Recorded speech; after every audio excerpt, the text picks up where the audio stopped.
मनुष्य जीवन की क्या सार्थकताएं हैं और ये समझकर अपने आप को सात्विकता की ओर ले जाने के इस मार्ग में आज मेरा 36वां दिन है और आज मैं गीता का 17वां अध्याय पढ़ रहा हूँ।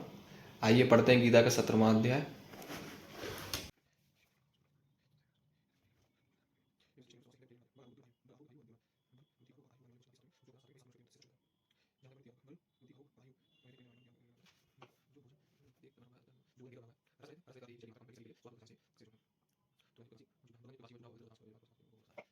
आज का मेरा गीता का पाठ हो गया है और आज मैंने गीता का 17वां अध्याय समाप्त कर लिया है।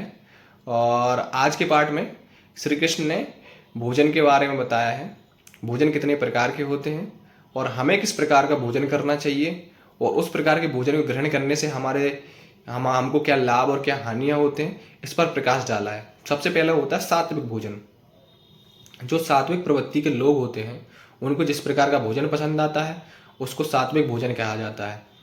इस प्रकार के भोजन के अंतर्गत आता है जो हमारी बल, बुद्धि, विद्या, आयु और आरोग्य को बढ़ाते हैं और हमारे हृदय में सुख शांति को बढ़ाते हैं और जो हमारे हृदय को प्रिय लगते हैं। इस प्रकार के भोजन को सात्विक भोजन कहते हैं और ऐसा भोजन सात्विक प्रवृत्ति के लोगों को अत्यधिक पसंद होता है, प्रिय होता है। अब आते हैं राजस भोजन पर। जो राजस प्रवृत्ति के लोग होते हैं उनको जिस प्रकार का भोजन पसंद आता है या प्रिय लगता है वही राजस भोजन होता है। इस भोजन के अंतर्गत आते हैं अधिक चटपटे, खट्टे, नमकीन, अधिक मसाले वाले, तीखे, और ये रोग और दुख अशांति को उत्पन्न करने वाले भोजन होते हैं। इसके बाद आते हैं हम तामस भोजन पर।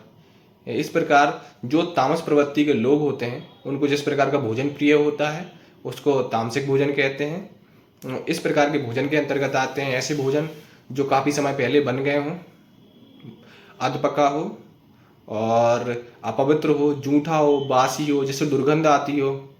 इस प्रकार का भोजन तामसिक प्रवृत्ति के लोगों को प्रिय होता है। इस प्रकार ये तीनों भोजन के बारे में बता दिया है मैंने। और श्री कृष्ण ने हमें सात्विक भोजन के प्रति ग्रहण करने के लिए प्रेरणा दी गई है और आज हमें यही शिक्षा मिलती है कि हमें सात्विक भोजन को ही ग्रहण करना चाहिए। जय हिंद, राधे राधे। प्रभु कृपा आप सब पर बनी रहे। धन्यवाद।